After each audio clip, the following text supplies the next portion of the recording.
These nutrition labels that are on the back of all foods that we buy are getting ready to change. And to tell us more about it is Darren Scott, a food scientist here at the Food and Ag Products Center. Darren, let's just kind of start in general talking about the reasons behind the redesigning of the food label. Sure. FDA says that, the consumers that we have today aren't necessarily eating in the same way that they were approximately 20 years ago.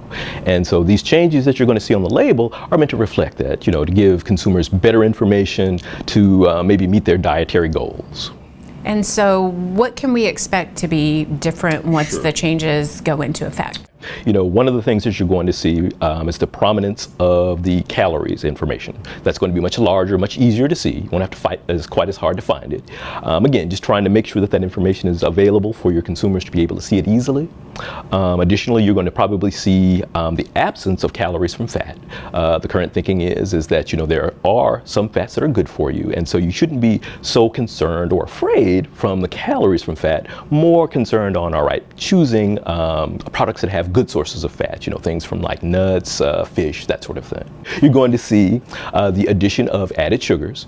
That is going to be sugar that comes from, mono and disaccharides, but also from concentrated fruit juices, concentrated vegetable juices, honey, or syrups. And again, if you're talking about this, for example, maybe a cookie, anything that you're adding to that, again, sugars, honeys, that's going to be considered added sugar. You're also going to see maybe the removal of a couple of nutrients. They're not going to be necessarily gone, but they're not necessarily mandatory anymore. And so those would be vitamin C and vitamin A. Current consumers can get those nutrients a lot easier than they used to be able to get them. Two nutrients that you will see that are going to be on the label now are going to be potassium and vitamin D. There are many studies that say that current consumers aren't getting enough of those nutrients. And so having those present makes it a little bit easier to be able to pick and choose the foods that have those two nutrients.